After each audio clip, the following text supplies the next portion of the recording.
자, 이제 부동산 분류를 보겠습니다. 일단 국토의 계획 및 이용에 관한 법률상 분류는 용도 지역의 경우는 중복 지정이 돼야 안 돼요. 중복 지정이 안 되죠. 용도 지구나 용도 구역은 중복 지정이 가능하죠. 그리고 전 국토를 대상으로 하는 것은 용도 지역이고요. 전 국토를 대상으로 하지 않는 것이 용도 지구나 용도 구역이죠. 전 국토를 대상으로 해서 중복되지 않게 지정한다는 것은 그 도, 관, 농자 네 군데 중 어딘가에는 반드시 들어가야 된다는 얘기고요. 그리고 도시 지역이면서 동시에 관리 지역이거나 다른 게 중복되면 안 된다는 얘기죠. 그럼 도시 지역도 마찬가지죠. 도시 지역 안에 있는 토지라면 주, 상, 공, 녹 어딘가에는 반드시 들어가야 된다는 얘기고요. 그리고 주거 지역이면서 동시에 상업 지역이거나 이러면 안 된다는 얘기죠. 자, 그게 이제 중복 지정이 안 된다는 얘기입니다. 그런데 이걸 이제 오해를 하시면 안 되죠. 내가 갖고 있는 땅이 이렇게 둘 이상의 용도 지역에 걸쳐 있을 때가 있죠. 이게 주거 지역, 상업 지역. 필지는 한 필지인데 이렇게 걸쳐 있을 때가 있죠. 이거는 중복 지정된 게 아니죠. 이쪽은 주거 지역, 이쪽은 상업 이렇게. 여기가 주거 지역이면서 동시에 상업 지역이지는 않지 않습니까? 근데 다만 우리 그 지난번에 제가 루리스 말씀드렸죠. 어플리케이션 토지 이용 규제 검색하시면은 이 루리스 어플리케이션에 이렇게 어떤 지번을 이렇게 검색을 했을 때 그 토지 이용 계획 확인서가 나오지 않습니까? 거기에 용도 지역해서 하나만 나와야 되거든요. 용도 지역해서 하나만. 중복 지정이 안 되니까. 그죠? 근데 하나만 나와야 되는데 준주거 지역이면서 일반 상업 지역이다. 이렇게 둘로 나올 수가 있다고요. 이게 뭔 뜻일까 이 말이에요. 이렇게 둘로 나왔을 때 어떤 지번이 예를 들어 23의 1번지가 이렇게 돼 있다는 얘기는 요 땅은 요 두 군데 걸쳐 있다 이 뜻이라고요. 그러겠죠? 이게 이쪽이 주거지역인데 이게 여기 이렇게 있는 땅은 뭐만 나와요? 표시가 주거지역만 표시가 되고 이렇게 하면은 상업지역만 표시가 되겠죠. 근데 걸쳐 있으니까 용도지역이 몇 개 표시된다고요? 2개가 표시된다고요. 그걸 보면은 알 수 있어요. 이 땅이 걸쳐 있는 땅인지 아니면 어느 쪽에 이렇게 한쪽에 제대로 이렇게 돼 있는 땅인지 확인할 수가 있어요. 토지 이용 계획 확인서를 보면 알 수가 있습니다. 자, 아무튼 그런 개념이고요. 그 용도지구, 용도구역도 토지 이용 계획 확인서를 떼면은 다 나오게 돼 있습니다. 다 나옵니다. 다음에 밑에 공간정보의 구축 및 관리 등에 관한 법률상 토지의 분류에서는 전답과목 인강염 대장학도 7천제 주요 창구체 원종 양수공차 삼효자 앞에서 이게 부호죠, 부호. 근데 그 밑에 1, 2, 3, 4번에 그게 순서대로 되어 있는데 그 중에서도 차장천원 해서 그 네 글자는 두 번째 글자를 부호로 사용하고 있죠. 그래서 차 할 때 차장천원 차에서는 동그라미 4번에 네 번째 두 번째 글자죠. 네 번째 주차장이 있고 그 주차장의 두 번째 글자 차고요. 장은 차장, 장은 동그라미 2번에 두 번째 공장 용지의 장이죠. 차장. 그다음에 차장천, 천은 어디 있어요? 하천입니다. 하천. 동그라미 2번에 여섯 번째 하천의 천입니다. 원은 차장천원 할 때 동그라미 3번에 여섯 번째죠. 유원지의 원이죠. 자, 그렇게 해서 차장천원 요 네 글자는 두 번째 글자를 부호로 합니다. 이제 그 어떤 부호를 이렇게 물을 때 그 이제 대답을 할 수 있어야 되는데 좀 어려운 것이 유지라 그랬죠. 유지, 유라 그랬죠. 요는 연못이나 저수지 같은 거 물이 오랫동안 머물러 있는 그런 곳을 유지라 하고요. 좀 어려운 게 국어가 있죠. 국어, 도랑. 국어 이렇게 표현하고요. 나머지는 헷갈릴 수 있는 게 공원이 헷갈릴 수 있으니까 조심해야죠. 공원 할 때는 부호가 뭐예요? 공이잖아요. 공을 뭐로 착각할 수 있다고요? 공장으로 착각할 수 있어요. 그러니까 차장 할 때 공장 용지를 정확하게 기억해야 헷갈리지 않는 겁니다. 자, 그 정도면 되겠습니다. 더 중요한 거는 이제 부동산 활동상 분류죠. 자, 이 부동산 활동상 분류 두 번째 주제입니다. 이제 두 번째 분류. 주로 이제 거기에서 출제가 많이 되죠. 자, 그 위에 있는 맨 위에 세 가지를 묶어서 기억하면 되고요. 대택부 이렇게 묶어서 대지택지부지. 그 다음에 후보지 이행지 묶어서 기억하고요. 그 다음에 필지 획지 묶어서 기억하고요. 그 다음에 나지 건부지 묶어서 기억하면 되죠. 그 다음에 맹지 자로형 토지. 맹지는 이제 그 도로에 접하지 않는 땅이잖아요. 그 다음에 법지빈지 이렇게 묶어서 기억하시고요. 나머지는 뭐 유휴공 이렇게 유휴지, 유휴한지, 공한지 공, 유휴공 이렇게 공한지는 공지하고 헷갈리지 않도록 해야 되고요. 자, 이렇게 여러 가지가 이제 있는데 그 중에 더 자주 출제됐던 거는 후보지 이행지, 필지 획지, 나지 건부지 앞에 있는 게 조금 더 자주 출제가 됐습니다. 대택부보다는 더 자주 출제됐어요. 일단 대택부를 먼저 보면은 대지택지부지죠. 자, 택지는 우리 택지 개발한다 하잖아요. 택지 개발한다 할 때는 주거용이든 상업용이든 공업용이든 건물을 건축하기 위한 거죠. 개발한다라고 할 때. 자, 근데 이 부지라는 개념은 건물을 건축할 수 있는 땅만 부지라고 하지 않고 일반적인 바닥 토지는 모두 다 부지다 이렇게 표현을 하죠. 그래서 도로 부지, 하천 부지, 부지란 말 쓰죠. 건물이 올라가지 않는 경우에도 부지란 말 씁니다. 근데 아파트 부지, 도서관 부지 이렇게 건물이 올라가는 경우에도 부지란 말 쓰죠. 그래서 부지라는 말이 가장 폭넓게 사용하는 개념입니다. 다음에 그래서 이게 좀 더 넓고 이렇게. 자, 근데 이 대지 또는 자, 요거는 출제 가능성이 약간 낮다 그랬죠. 이쪽으로 출제 가능성이 더 높고요. 왜냐하면은 건축법에서 사용하는 대지라는 단어하고요. 조금 전에 전답 과목 인강염 대장학도 철전지 할 때 그때. 자, 요때는 주거용 상업용 건물을 건축할 수 있는 토지를 대라고 표현하죠. 또 도시개발법에서의 대지 이렇게 법마다 있는 이 대지라는 표현이 조금씩 달라요. 뜻이. 그래서 출제하기가 좀 곤란한데 건축법에서 대지라고 할 때는 뭐예요? 건물이 올라가는 밑에 땅은 다 대지라고 하잖아요. 건축법에서는 다 그렇게 표현하는 거 아닌가요? 대지라고 할 때는 이제 건물 올라가는 밑에 토지. 그럴 때에는 택지와 유사한 개념이죠.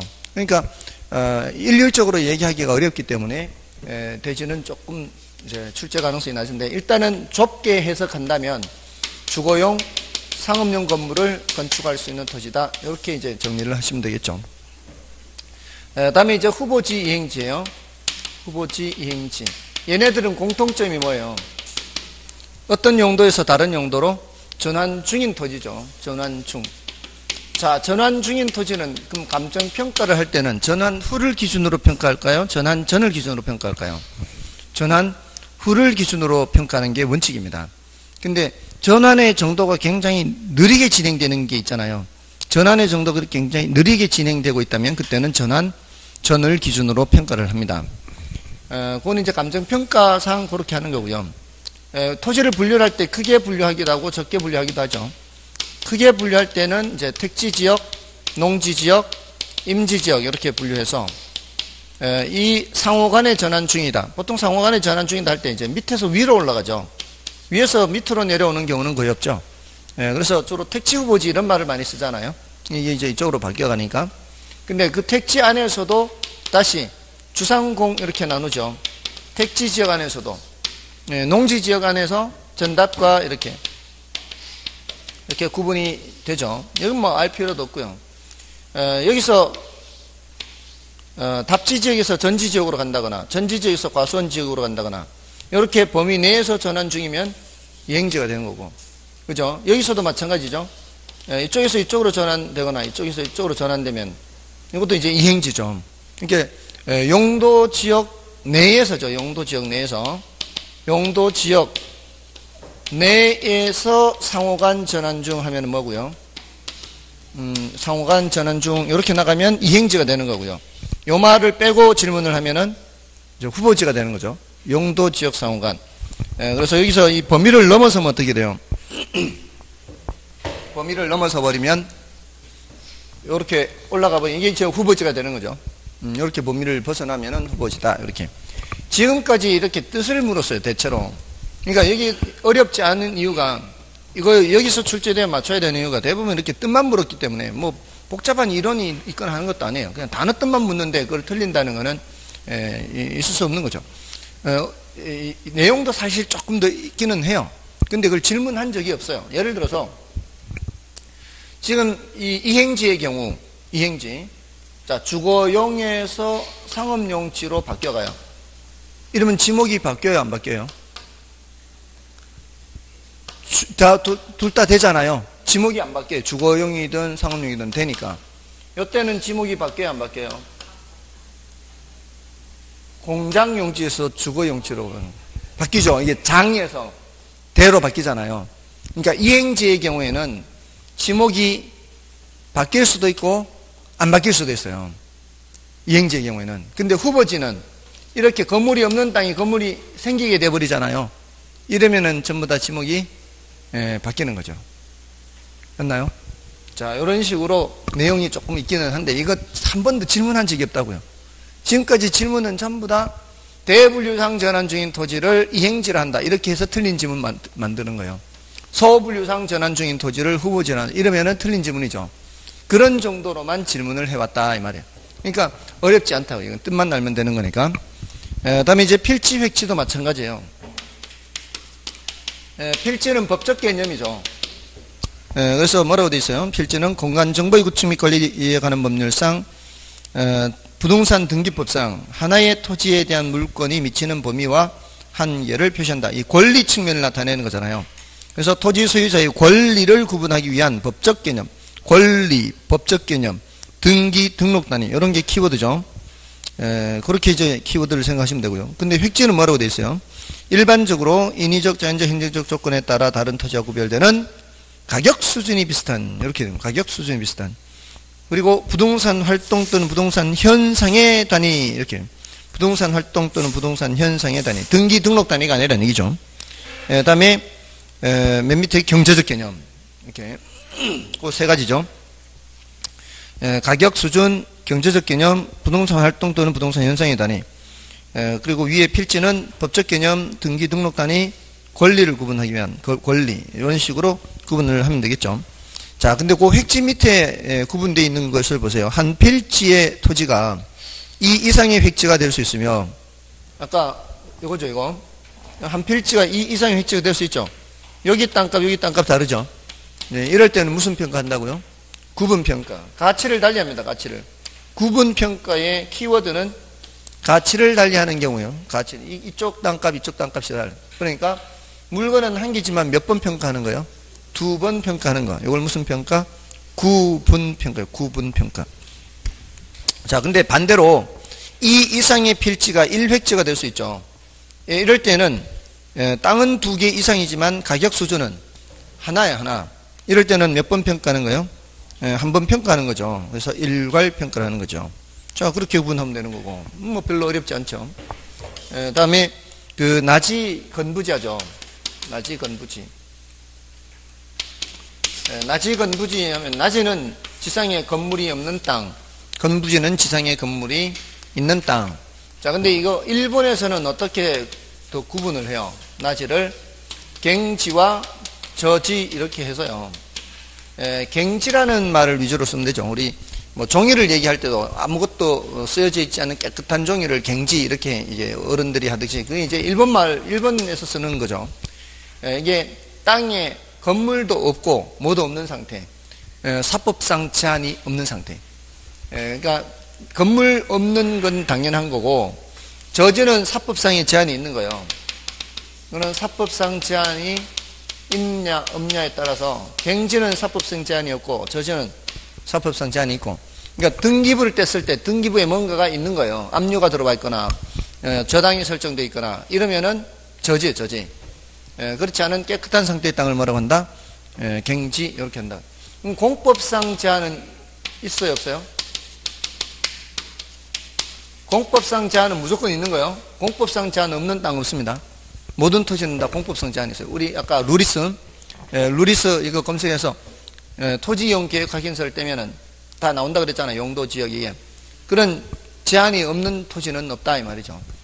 그런 게 다 공법상 제한이니까요. 어떤 나라든 그 자기 나라 안에 있는 땅을 다 어떤 형태로든 공법상 제한을 할 수밖에 없죠. 자, 그렇게 하면 되고요. 다만 이제 중요도는 낮죠. 이제 일본에서 구분하는 거니까. 다만 이제 우리나라에서 낮이라고 할 때는 이 말이에요. 우리나라에서 낮이라고 할 때는 일본에서의 뭐와 같은 의미예요. 일본에서 경제와 같은 의미로 지금 사용하고 있는 거예요. 우리나라에서 낮이라 할 때는. 자, 그렇게 하면 되고요. 다음에 이제 건부지는 지상에 건물이 있는 땅이잖아요. 지상에 건물이 있는 땅인데,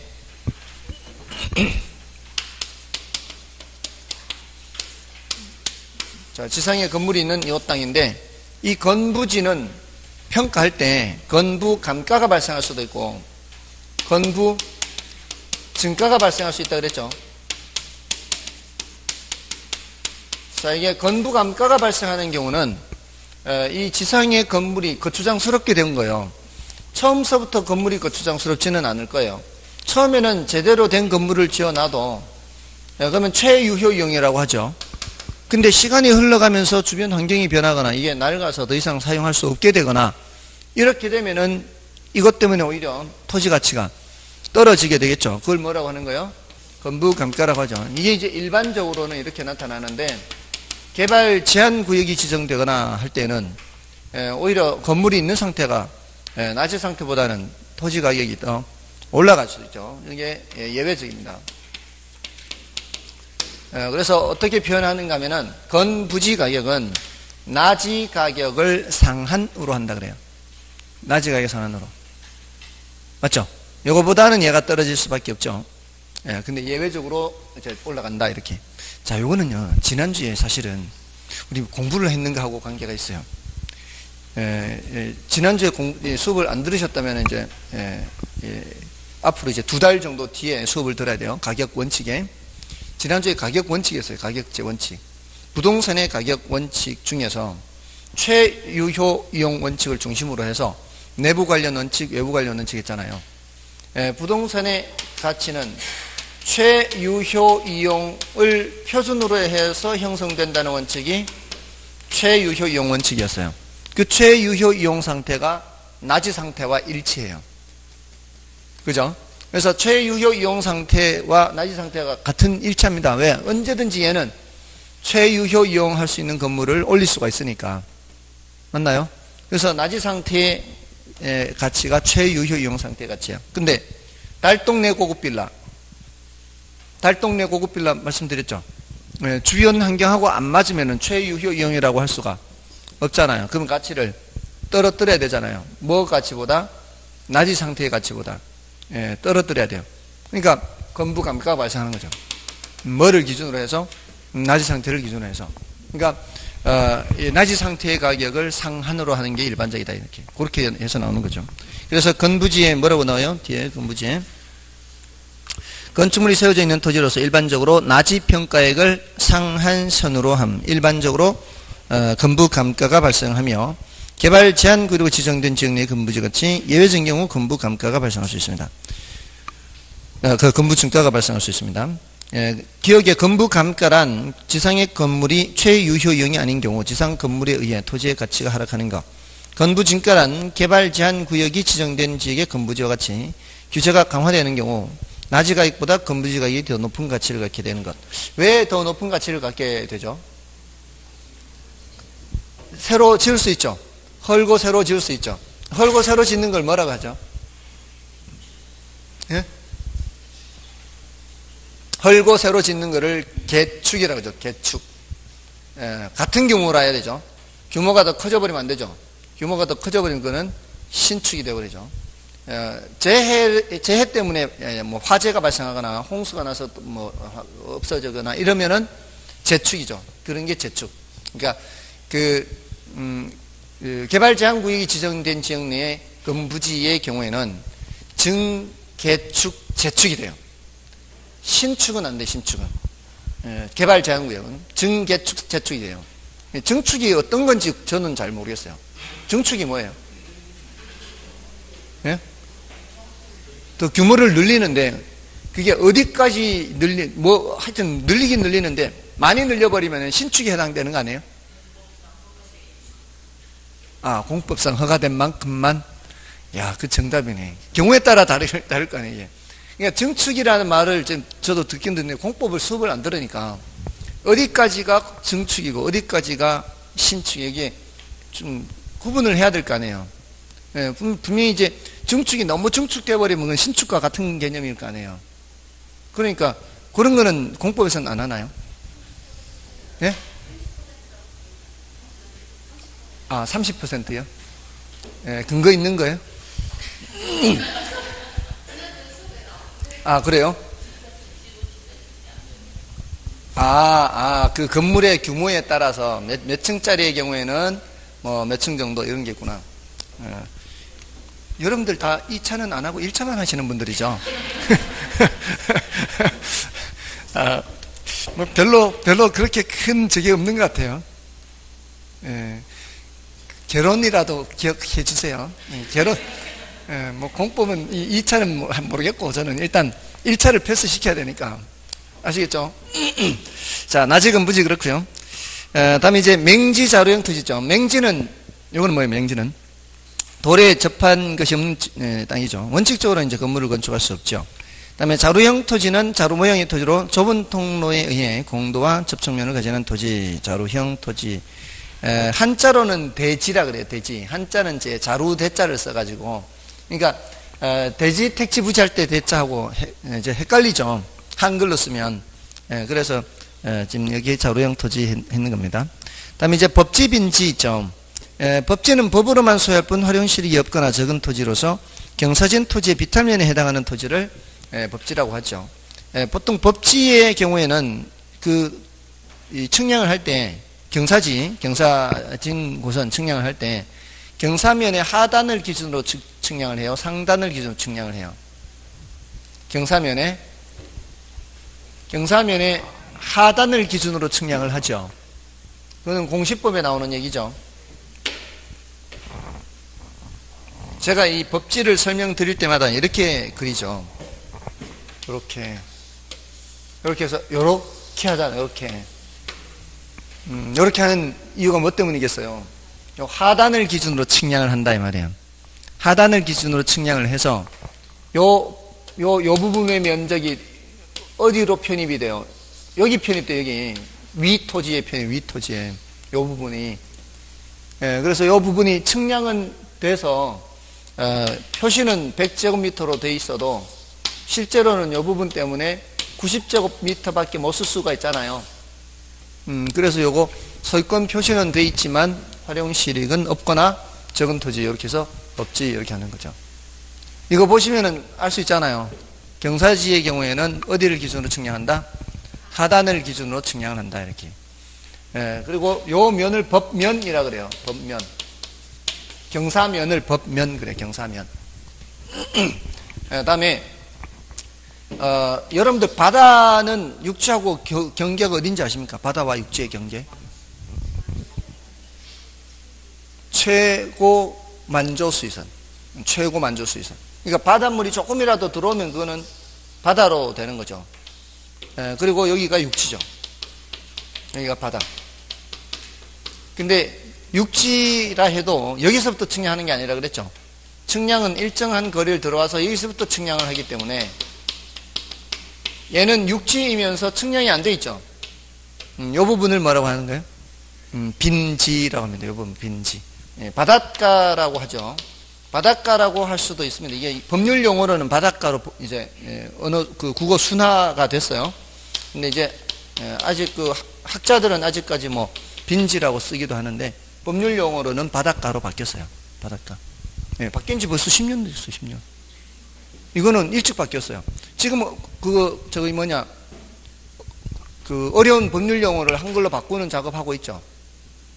민법에서도 바꾼다고 벌써 몇 년 전에 나왔었는데 거의 통과가 안 됐을 텐데 그게 굉장히 힘들잖아요. 민법 용어들이. 처음 공부하시는 분들은 뭐 통정허위 표시이고 뭐 정을 통했다 그러는데 왜 정을 통했다가 이게 통정허위 표시. 짜고죠, 짜고. 아주 우리 쉬운 우리말로. 짜고라는 말이 통정이죠. 통정허위 표시. 아무튼 이 바닷가로 바뀌었어요. 빈지. 자, 요거는 소유권 표시는 되어 있지 않지만 활용실익은 있는 토지. 이거는 소유권 표시는 되어 있지만 활용실익이 없거나 적은 토지. 이렇게. 그럼 됐고요. 그 다음에 유효지, 휴한지, 공한지. 유자, 놀 유자예요. 바람직스럽지 못하게 놀리는 땅. 휴한지, 공한지. 휴자는 쉴 휴자예요. 정상적으로 쉬게 하는 토지. 공한지는 지가 상승만을 기대하고 특이 목적으로 장기간 방치하고 있는 토지. 공지하고 헷갈리면 안 되죠. 공지는 건축법상 건폐율 등의 적용으로 인해서 건폐율이나 용적률 때문에 남겨놓은 땅을 공지라 그러죠. 보통 이제 공지를 남겨놓는 이유는 일조, 그죠? 또는 조망. 그러니까 햇빛을 봐야 되고 앞도 봐야 되고, 그걸 너무 빽빽하게 건물을 지어버리면은 그걸 볼 수가 없잖아요. 햇빛도 못 받고. 그리고 안전. 뭐 화재 같은 게 발생했을 때 너무 가까우면 이렇게 옮겨 붙어 버릴 거고요. 또 피난 갈 공간도 좀 필요할 거고요. 이런 것 때문에 공지를 마련하는 거죠. 그 공지 중에서 공개 공지 들어보셨나요? 건축법에 나오나요? 공개 공지를 많이 제공하면은 위로 또 올릴 수 있도록 허용해 주죠. 이걸 이제 용적률 인센티브 제도 이렇게 하는 거죠. 그 뒤에 언급이 될 겁니다. 다음에 이제 포락지는 뭔가 하면은 그 물의 침식 작용과 관련됐다 그랬죠. 물의 침식 작용과 관련해서 그 키워드가 두 가지죠. 하나는 하천으로 변한 토지, 또 하나는 수면 밑으로 잠긴 토지. 이렇게 기억하시면 돼요. 물의 침식 작용으로 인해서. 선하지는 뭔가 하면은 고압선 아래의 땅이에요. 고압선 아래의 땅으로서 일반적으로 선하지 감가가 발생해요. 이 선하지 감가가 발생한다는 것은 이전 사람, 옛날 사람들도 이게 이 고압선이 지금 뭔가 안 좋은지를 알았나 봐요. 그죠? 이게 전자파가 안 좋은지 알았나 봐요. 그러니까 선하지 감가가 발생하죠. 근데 그 고압선이 지나는 게 그 예전에요. 한전이라 그랬죠. 한전. 한전이 공기업이었죠. 그 당시 처음에 한전 우리나라 이렇게 한창 개발 독재 당시에 이렇게 그 설치를 할 때 국가에서 하는 거잖아요. 공기업이니까. 국가에서 하니까 그 예전에 몇 년 전에 그 밀양 그 송전탑 그 시위하는 것처럼 그 당시에는 있을 수가 없는 거죠. 잘못했다면 바로 그냥 지도새도 모르게 가는 수가 있죠. 그러니까 자기 땅 위로 이렇게 지나가도 함부로 이게 시위도 못하고 이렇게 눌려 살았던 거죠. 자, 눌려 살았으니까 이제 그 땅을 함부로 뭐 돌려달라 하지도 못하고 사용료 달라 하지도 못하고 그런 거잖아요. 자, 근데 이게 군사정부가 지났잖아요. 전두환 노태우 지나고 나서 이제 사람들이 권리의식을 이제 갖고 있었잖아요. 근데 아직도 권리의식을 이제 잘 갖고 있지 못한 사람들도 많았는데 그런 걸 아는 사람이 전국에 철탑만 돌아다닌 거예요. 철탑 있는 땅만 찾아 돌아다니는 거예요. 그 땅을 싸게 사는 거예요. 싸게. 그러니까 그 철탑 있는 그 땅 주인은 저 사람이 그 쓸데없는 땅을 왜 사는지를 이해를 못 하는 거죠. 그렇게 해가지고 요걸 한전에다가 사용료 내놓으라는 거예요. 그동안에 무상으로 썼으니까. 그동안에 무상으로 썼잖아요. 그거까지 해서 달라는 거죠. 앞으로도 계속 이거 사용하려면 사용료 내놔라. 엄청난 이 돈이 되는 거죠. 그래서 경우에 따라서는 아예 사야 되잖아요. 계속 사용료 주는 것보다는 땅을 아예 매입을 해야 되잖아요. 그러니까 살 때는 싸게 샀지만 팔 때는 비싸게 파는 거죠. 전국에 철탑이 있는 땅을 그 사람이 거의 다 해먹었대요. 아무튼 그래서 떼돈 벌었대. 떼돈. 그 후에 또 있어요. 그건 나중에 알려드릴까? 시간이 있으니까. 시간 때문에. 이게 뭔가 하면은 경매에 도로, 시도로, 군도로로 나와 있는 거. 그런 게 경매에 나온 물건들이 있어요. 그런 거 경매 낙찰이 안 돼요. 낙찰이 안 돼. 왜냐하면 도로니까. 근데 그 도로라는 게 대부분 이제 또 군사정부 시절이에요. 군사정부 시절에 뭐 새마을 운동 한다면서 이렇게 막 시도로, 군도로 막 내 땅 그냥 함부로 써도 그냥 말 못하는 거죠. 그냥. 내 땅 쓰는 거야, 내 땅을. 자, 근데 도로란 말이에요. 근데 도로인데 내 땅이라고 함부로 못 막잖아요. 근데 그 땅이 경매로 나와 있단 말이에요. 경매로 나온 걸 또 헐값에 사는 거죠. 그래서 시나 군에 가서 사용료 내라. 사용료. 그래서 그걸 또 안 되면 이제 파는 거죠. 이렇게 해서 또 남기고, 뭐, 하여튼 그런 사람도 있다고 해요. 뭐 관심 있으면 해보시고. 근데 이제 문제는 재정이 넉넉한 시나 이렇게 가야지, 재정이 별로 없는 시라고 가면 돈 세워라 내워라 받을 수가 없어. 그러니까 잘해야 돼요. 자, 아무튼 선화지 그렇습니다. 소지, 대지 등으로 개발되기 전에 자연적인 그대로의 토지, 주로 1차 산업 용도로 활용됩니다.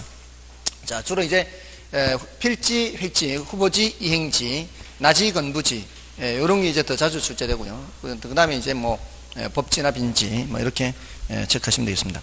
자, 이제 주택의 분류는 요거는 이제 단독주택, 공동주택 이렇게 하는데, 그 중에서도 특히 다가구주택과 다세대주택을 좀 구별을 할 필요가 있죠. 다가구주택과 다세대주택은 규모는 똑같아요. 규모는 660제곱미터 이하입니다. 근데 차이점이 다가구주택은 구분 소유가 안 되죠. 이거는 등기부 뗄 때 토지 플러스 건물로 들어가야 돼요. 대법원 사이트에. 다세대주택은 집합 건물로 들어가야 돼요. 그 차이가 있어. 그러니까 101호, 102호 등기부가 따로 나오는 건 누구예요? 다세대고요. 101호, 102호 등기부가 따로 안 나오고 그냥 건물 통으로 나오는 거는 다가구란 얘기죠. 그리고 주택으로 쓰이는 층수가 3개층 이하면 다가구, 4개층 이하면 다세대죠. 그래서 내가 육안으로 이렇게 봤을 때 주택으로 쓰이는 층수가 4개다. 그럼 뭐고요? 다세대. 3개다. 그러면 다가구. 그러면 안 된다고요. 몇 번을 속아야 이제 안 속을까요? 그러면 안 된다고요.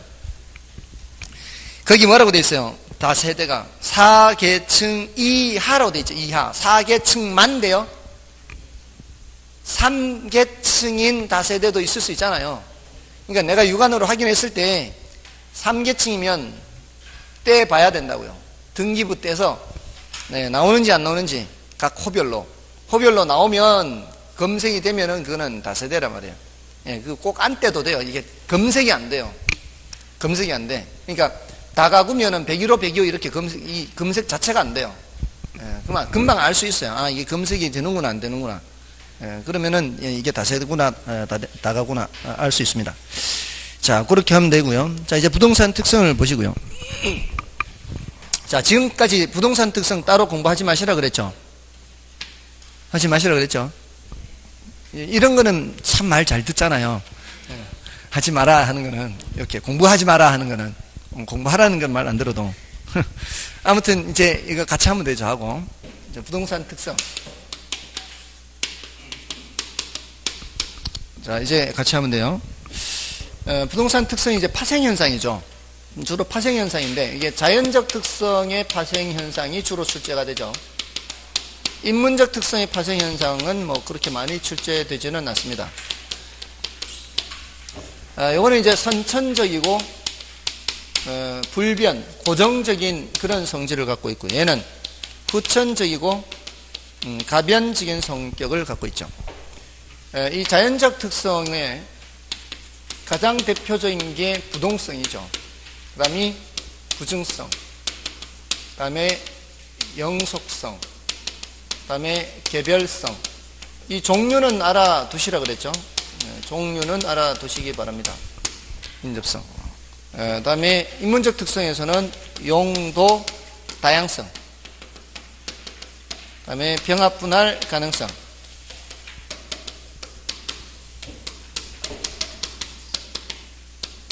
그 다음에 사회적, 경제적, 행정적 위치 가변성, 사경행 위치 가변성이죠. 자, 부동성, 부증성, 영속성. 이 순서대로입니다. 이 순서대로 언급이 많이 된다 이렇게 보시면 돼요. 그러니까 영속성까지 파생현상만 해도요, 지금까지 출제됐던 거에 거의 한 7, 80%가 해결이 돼요. 그만큼 여기서 많이 나와요. 그러니까 하더라도 이 위쪽을 좀 더 주의를 하시고, 밑으로 가면은 이제 힘이 딸리면 더 이상 하지 마시고요. 이게 워낙 많으니까, 워낙 많아서. 이게 이제, 자, 먼저 이제 부동성이죠. 자, 부동성에서 그 파생 현상을 보시면 이제 일단 동산과 부동산의 구별 근거. 이거는 너무 당연한 거죠. 우리 부동산이라는 말이 어디서 나온 거예요? 부동성에서 나왔잖아요. 부동성에서. 그 구별 근거 제일 대표적인 거고요. 다음에 두 번째 나오는 뭐 시장이 추상적 시장이다, 국부적 시장, 부분 시장. 자, 그 중에서는 이제 국지적 시장이 있죠. 국지라는 말은 단골 손님, 국지성. 예, 이거 어디서 나오는 말이에요? 과장국수 비비자 할 때도 나오죠. 과장국수 비비자. 과다한 법적 제한, 장, 매매기간의 장기성, 과장국, 국지성. 예, 이 부동산 시장의 국지성 할 때 나오잖아요. 그리고 수급 조절 곤란은 여기 이제 부증성에서 나오는 얘기죠. 특히 공급 조절이 잘 안 된다 그랬죠. 왜냐하면은 이 물리적으로는 토지는 절대로 증가시킬 수가 없고, 또 경제적으로는 증가시킬 수 있을지라도 시간이 많이 걸린다 그랬잖아요. 그래서 수급 조절 곤란할 때 부증성 나온다 그랬어요. 아무튼 과장국수 비비자 할 때 그 국지성, 부동성의 발생 현상이고요. 다음에 그 세 번째 줄에 외부 효과가 나타나게 하고 경제적 감가가 근거됨, 이렇게 돼 있죠. 그 외부 효과가 대표적인 게 예를 드는 게 제가 시멘트 공장 이런 거죠. 시멘트 공장이나 쓰레기 소각장 이런 게 생기면 그런 이유 때문에 부동산 가치가 떨어지죠. 이걸 무슨 감가? 경제적 감가죠. 그 쓰레기 소각장이나 시멘트 공장 이런 외부 효과를 부의 외부 효과라 그러잖아요. 그 외부 효과. 외부 효과 하면 이제 여기서 나온 거죠. 자, 이거 말씀드릴 때마다 제가 어떻게 했는가 하면은 쓰레기 소각장이 생긴다고 해서 내가 갖고 있는 벤츠 자동차 가격은 안 떨어지는데 집값은 떨어진다. 그 이유는 움직일 수 있느냐 없느냐 때문이자 그랬잖아요. 그러니까 이 부동성에서 그게 나오는 얘기고요. 또 쓰레기 소각장이 생긴다고 해서 먼 데까지 땅값 떨어지는 거 아니죠. 이거는 인접성도 영향을 미친다는 얘기죠. 그러니까 이 외부 효과라는 게 부동성도 영향을 미치지만 인접성도 영향을 미쳐. 이것 때문에 떨어지는 감가 무슨 감가? 경제적 감가죠. 그러니까 이게 함께 기억해야 되는 거죠. 경제적 감가가 적용된다라는 거잖아요. 경제적 감가 적용된다. 자, 근데 물리적 감가는 적용돼요, 안 돼요? 물리적 감가는 적용 안 되죠. 그거는 무엇 때문에? 물리적이라고 하는 건 물리적으로 달아 없어지는 거를 물리적 감가로 하잖아요. 물리적으로 달아 없어지는 거, 소모되는 거. 영속성 때문에 물리적 감가는 된다, 안 된다? 물리적 감가는 안 돼요. 이렇게 함께 기억하면 되죠. 경제적 감가는 적용되는데 물리적 감가는 적용되지 않는다. 또 물리적으로 그 양을 증가시킬 수 있어요, 없어요? 물리적으로는 양을 증가시킬 수 없잖아요. 이걸 물리적 공급 돼요, 안 돼요? 안 돼요. 그러니까 이 부증성 때문에 토지는. 근데 경제적 공급은 돼요, 안 돼요? 경제적 공급은 돼요. 뭐 때문에? 용도 다양성 때문에 경제적 공급은 돼요. 자, 이런 식으로 요 단어들을 함께 기억하면 되는 거죠. 경제적 감가 적용되고 물리적 감가 적용 안 되고, 경제적 공급 적용되고 물리적 공급 적용 안 되고, 이게 경제적 감가 적용된다는 것은 부동성이나 인접성 때문이고, 물리적 감가가 적용 안 된다는 것은 영속성 때문이고, 물리적 공급이 안 된다는 것은 부중성 때문이고, 경제적 공급이 된다는 것은 용도 다양성 때문이고, 이렇게 이제 관련해서 기억하면 되는 거죠. 다음에 그 9번의 네 번째 부동산 활동을 임장 활동, 정보 활동이 되게 함, 이렇게 됐죠. 자, 임장 활동을 체크하면 임장이 뭐 현장을 찾아가는 거예요. 이거 현장 찾아가는 거예요. 이게 부동성의 발생 현상이죠. 다음에 규제가 용이하다 이랬죠. 규제가 용이하다. 자, 왜 규제가 용이하겠어요? 도망을 못 가잖아요. 도망 못 가죠. 규제를 해도 도망을 못 가요. 다른 생산 요소는 이동이 가능하죠. 자본에 대해서 규제해버리면 어떻게 해요? 자본에 대해서 규제하면 이 돈이 외국으로 가버리는 거죠. 지금 해외 자본들이 우리나라 많이 들어와 있잖아요. 근데 그걸 규제를 해버리면은 달러로 바꿔서 다시 나가버리는 거죠. 이동이 가능한 생산 요소는 규제를 해버리면은 나갑니다. 그리고 그 인적 자원, 이 우수한 인적 자원들에 대해서 버는 소득에 대해서 세금을 많이 매기거나 하면 어떻게 해요? 그 사람들 다 외국에서 안 들어오는 거죠. 우리나라 안 들어와요. 이런 토지 외에 다른 생산 요소는 이동이 가능해요. 그래서 규제하면은 바로 가버립니다. 근데 토지는 도망을 못 가잖아요. 그러니까 규제가 용이한 거죠. 지난주에 이거하고 관련해서 말씀드린 게 있어요. 가격 원칙에서. 지난주에 가격 원칙 말씀을 드릴 때 제가 땅을 갖고 있고요. 여러분 중에 누군가는 돈을 갖고 있고 누군가는 노동을 갖고 있고 누군가는 경영 노하우를 갖고 있을 때 우리 힘을 합해서 건물 지어서 임대업을 합시다. 이렇게 해서 벌어들이는 임대료 수입이 있다면 이 수입을 각 생산 요소한테 나눈다 그랬죠. 이게 무슨 원칙이었어요? 수익 배분의 원칙. 수익을 배분한다. 누구한테 배분한다? 생산 요소한테 수익을 배분한다. 그때 누구한테 최종적으로 남는다 그랬어요? 토지한테 남는다 그랬잖아요. 왜? 토지는 이동이 불가능한 생산 요소여서 이동이 가능한 생산 요소한테 먼저 준다고요. 어떤 토지가 개발이 안 되고 있다는 얘기는 뭐예요? 그 자본이 지금 안 들어오고 있다는 얘기는 들어와 봤자 수익이 없을 것 같으니까 안 오는 거 아니에요. 다른 데 가는 거지. 근데 자본이 들어와서 이제 개발이 된다는 얘기는 이제는 수익이 날만 하니까 들어온 거 아니에요. 그래서 이 토지라는 생산 요소는 스스로는 결정을 못 하니까 다른 생산 요소에 의해서 결정되니까 다 가져가고 남는 것을 토지한테 배분한다라고 보는 거죠. 이게 전부 다 뭐 때문에 하는 얘기예요? 부동성 때문에 하는 얘기예요. 부동성.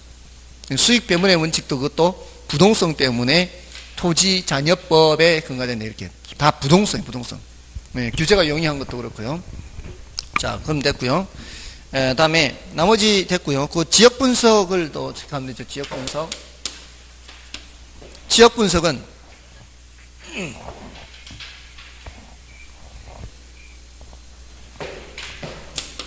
자, 제가 자동차 살 때 지역 분석 한다 그랬어요. 냉장고, 자동차 이런 거 살 때 저 어느 지역에서 파는 자동차다. 어느 지역에서 파는 냉장고다. 이거 따지지 않잖아요. 모델이 같으면 같은 저거니까. 근데 아파트는 똑같은 회사가 지은 아파트를 똑같은 모델이라 해도 어떤 지역이냐에 따라 다르잖아요. 부동산엔 적용되는데 동산은 적용 안 되는 거 아니에요. 동산 부동산의 차이는 어디로 가면 되는 거예요? 부동성으로 가면 부동성. 그러니까 부동산이니까 하는 거예요. 지역 분석. 근데 이 지역 분석할 때도 인근 지역, 유사 지역 이렇게 이제 나누잖아요. 그거는 마냥 이렇게 확장하지는 않잖아요. 그거는 인접성과도 관련이 있다는 거죠. 이게도 지역 분석 이렇게 나올 수 있어요. 자, 이렇게. 자, 그렇게 해서 봐주시고요. 다음에 부증성 나오죠. 자, 부증성은 아까 이게 물리적 공급이 돼야 안 돼요. 물리적 공급이 안 되잖아요. 물리적 공급이 안 된다는 거는 바로 그 첫 번째, 토지의 물리적 공급 곡선이 수직선에 대한 그 얘기죠. 물리적 공급 곡선이 수직이라는 게 가격이 아무리 올라가도 공급량은 변함이 없다는 거잖아요. 그 얘기예요. 그 얘기. 물리적 공급이 안 된다. 공급 곡선이 물리적 공급 곡선 수직이다. 이 소리예요. 그다음에 이거 말고 이제 거기 네 번째 있나요? 다섯 번째 있나요? 희소성 있죠. 희소성을 이제 중심으로 이걸 먼저 생각하는 게 더 쉬워요. 좋아요. 왜냐하면 물리적 공급이 안 되니까 점점 이제 토지가 희소해지는 거죠. 여기에서 사실 파생되는 거라 보면 돼요. 희소성에서. 토지는 한정되어 있는데 사용하려는 사람은 많아요. 그럼 어떻게? 위로 올려서 이용해야 되죠. 집약적 이용이 여기서도 나오고요. 또 토지라는 자원은 한정되어 있는데 희소한데 이걸 가능한 한 효율적으로 이용해야 돼요. 그러니까 최유효 이용도 여기서 나오는 거예요. 근데 최유효 이용은 어디서도 나와요? 여기서도 나오는 거예요. 여기서. 용도가 다양하기 때문에 고민을 하는 거죠. 용도가 한 개밖에 없으면 고민할 필요가 없는 거예요. 그래서 최유효 이용이 여기 두 군데 나오니까 이거 조심해야 되죠. 최유효 이용 두 군데 나오니까 이거 조심해야 돼요. 한 군데에서만 생각하면 안 돼요. 다음에 그 토지 공개념도 마찬가지죠. 토지 공개념도 공이 뭐예요? 공. 함께 사용하자는 거잖아요. 이게 자본주의 사회이기 때문에 그래요. 사회주의 국가에서는 전부 다 국유니까 이 공개념을 강조할 필요가 없죠. 다 국유니까. 근데 자본주의 사회에서는 토지를 개인이 가질 수 있잖아요. 대부분 개인이 갖고 있죠. 근데 그거를 무한정 그 개인의 권리만 인정을 해줘버리면은 함께 사용하기가 곤란하기 때문에 공개념을 강조하는 거죠. 다 이것도 희소하기 때문에 그런 거예요. 따로 생산을 못하니까 토지 공개념 이런 말이 나오는 거예요. 다 부등성에서 나오는 말이고요. 나머지는 됐습니다. 나머지는 됐고요. 다음에 영속성의 경우에는 그 소득이득, 자본이득 이런 말 있죠. 자, 요거는 좀 설명이 조금 뒤에까지 영속 좀 더 해야 되니까 좀 쉬고 할까요? 아예 좀 쉬고 하겠습니다. 이거는.